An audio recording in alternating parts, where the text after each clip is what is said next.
Welcome to the Matt O'Grady Coaching Podcast, mattogradycoaching.com. Well, today I wanted to talk about letting go. 7 ways to let go and connect with the flow of life.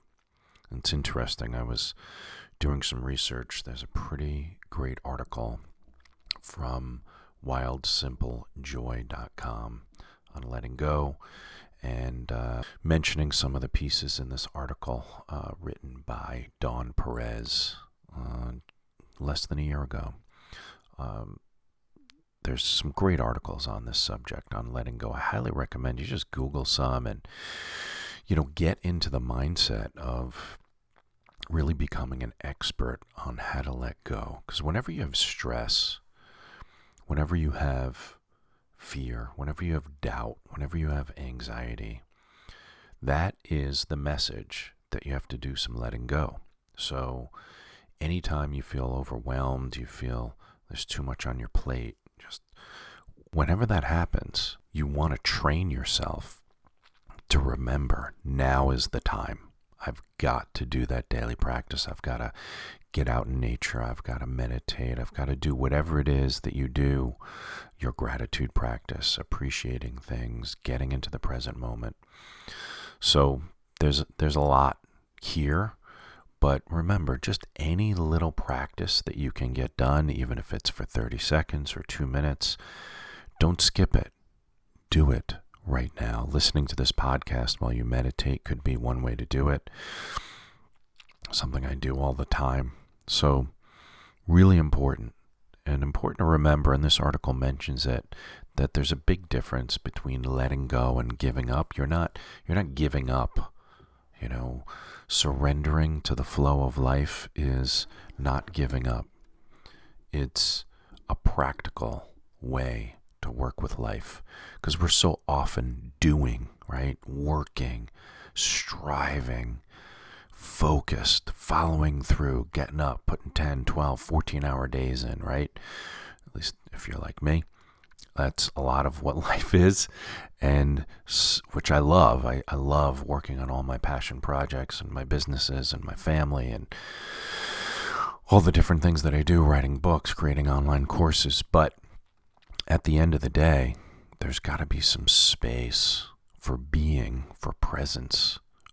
And one of the best practices for that is letting go. So the first one we'll talk about here is doing our absolute best as often as possible. And I know you've heard it 10 million times, but there's a reason you've heard it 10 million times. To live in the present moment. Live in the moment. LITM. That's the acronym I use with my coaching clients. LITM.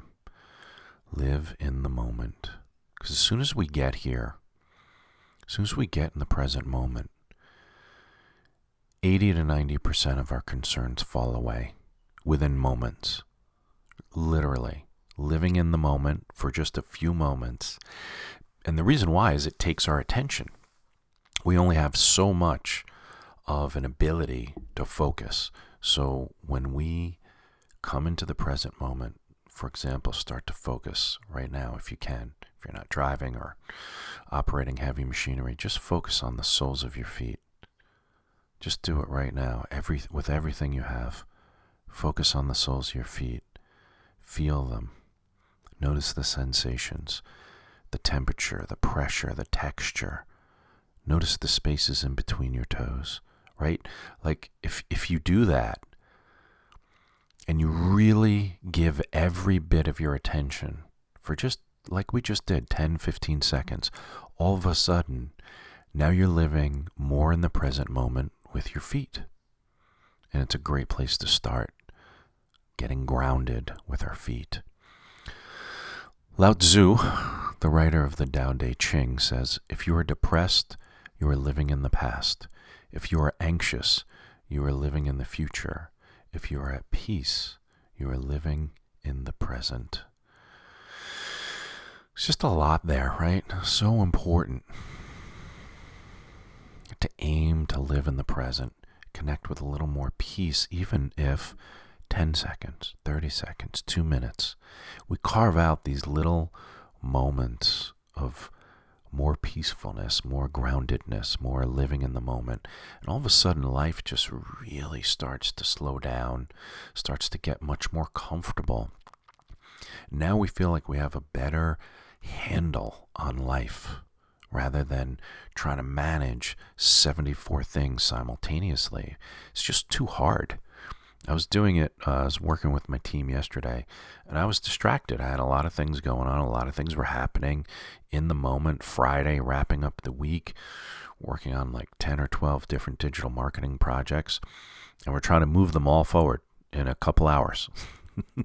And it's a lot. And I was talking myself through it to them. I'm on a group call, and I'm like, okay, Matt, take it down a notch. Let's get grounded. Let's think about these things one at a time, because there's some jumping and people asking questions, blah, blah, blah. So I was just coaching myself in the moment with them, and they all really enjoyed it. They had a laugh, and they're like, is this what you do? Is this how your mind works? I'm like, this is exactly how my mind works. I don't usually do it publicly with you guys, but this is it. And they're like, wow, it's so helpful. And then we just started going through things one at a time, step by step, in the present moment, just dealing with just what was in front of us, letting everything else go psychologically and emotionally. And we moved within 20 minutes, we moved 10 to 12 things forward. Important things, big things, involving tens of thousands of dollars. It was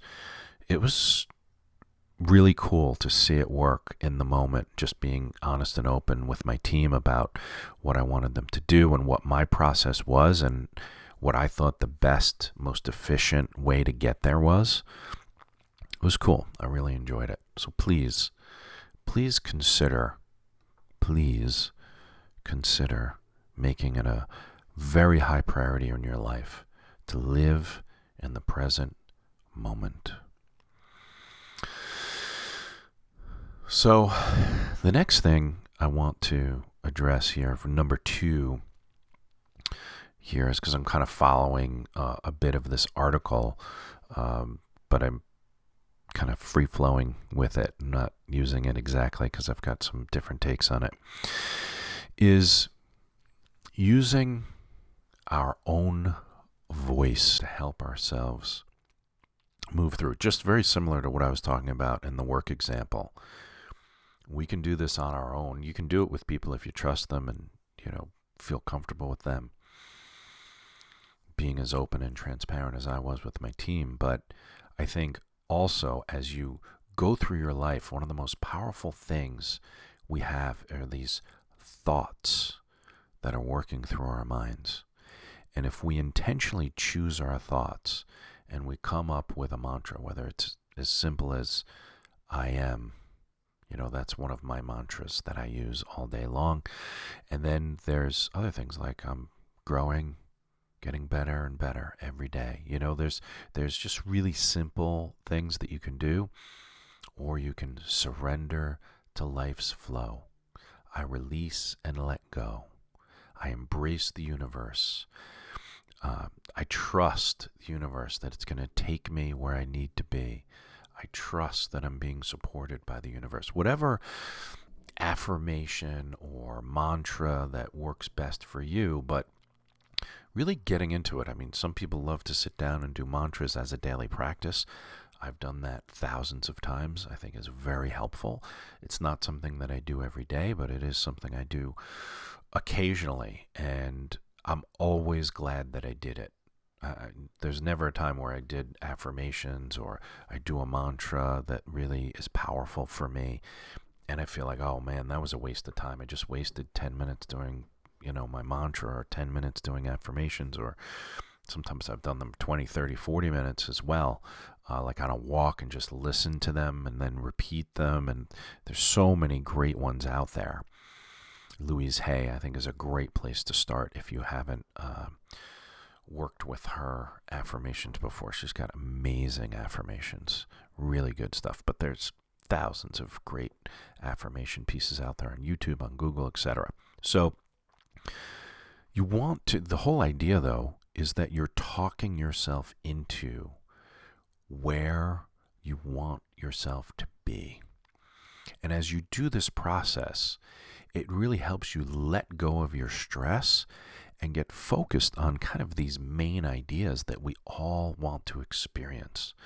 Right, as I breathe in, I gently hold the important things in my life. As I exhale, I let go of what does not serve me. Oh man, let's just try that one again.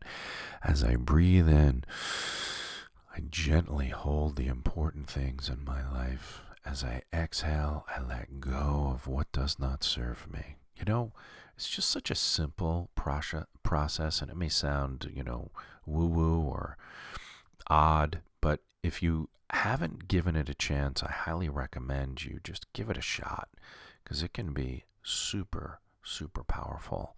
Highly recommend it. I really, really do. So, we're almost 12 minutes in already, so I'm going to do a couple more here. I want to read, there's some quotes that I wanted to touch base on here that I think are really, really great. Always good.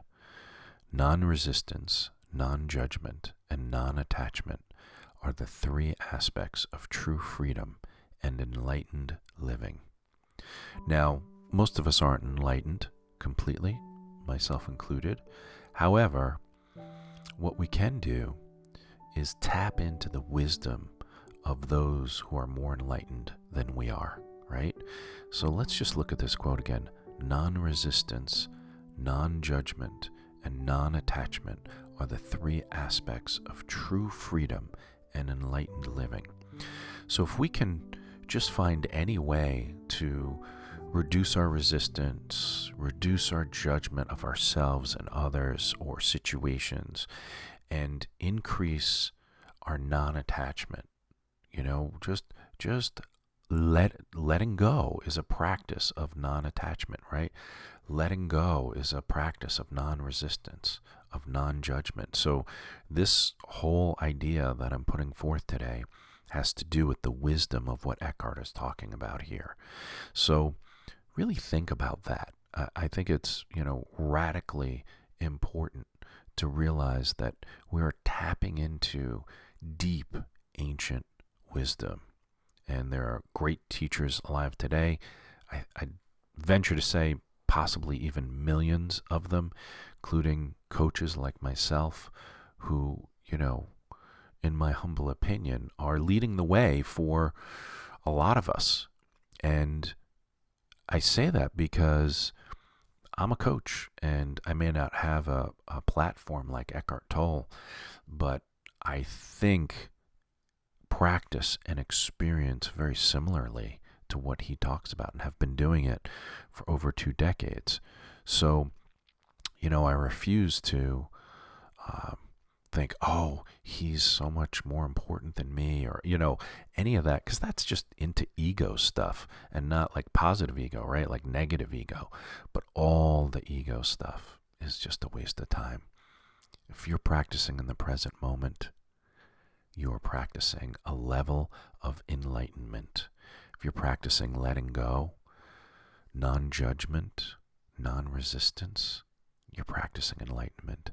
We can all tap into what the greatest teachers who have ever lived, that wisdom is always available to us. We don't have to put people on a pedestal and think we can't reach the levels, the ideas, the wisdom that they've been practicing, because it's just not true.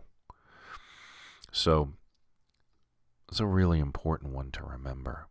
There's millions of helpful, supportive people out there that have dedicated their lives to helping others.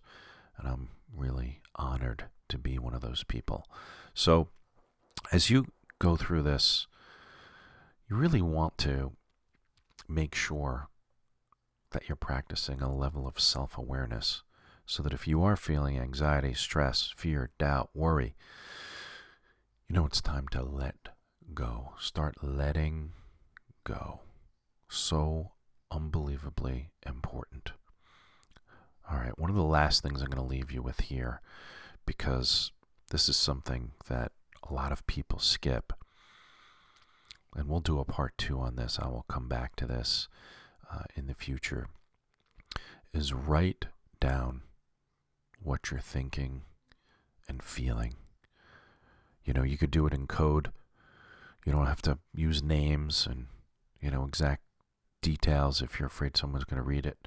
But just writing it down does something. Getting it from inside you to outside of you tangibly is really helpful. That's why talk therapy can be so helpful to people.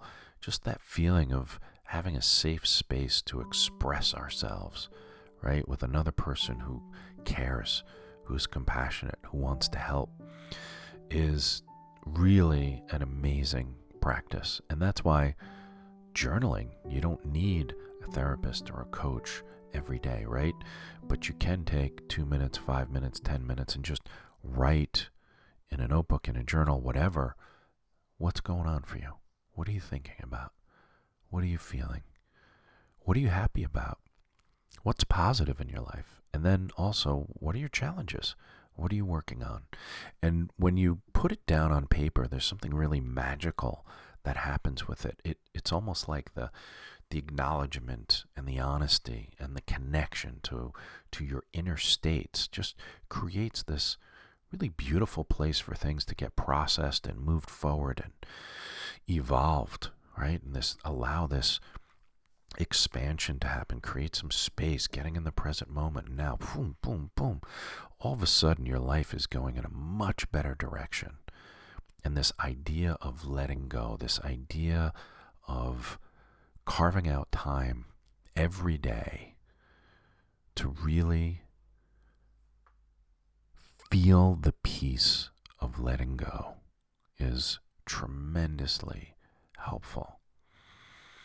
It just really changes everything when we can just hold on loosely. Just letting go, just the idea of it. Just like the breath, just using the wisdom of the breath, watching, breathe life in, and then we breathe life out. It's this really beautiful process if we embrace it. And trust me, if you do this even every day for 2 minutes, 5 minutes, but you give it a few weeks, 2, 3, 4 weeks of everyday time, really doing this kind of a practice, you'll find it radically helpful to your life. Your stress will go down significantly. You will feel better. You will be happier. You will be more productive, more efficient, more connected to your life, to the people you love, and to what you want the most. Thanks for listening. MattoGradyCoaching.com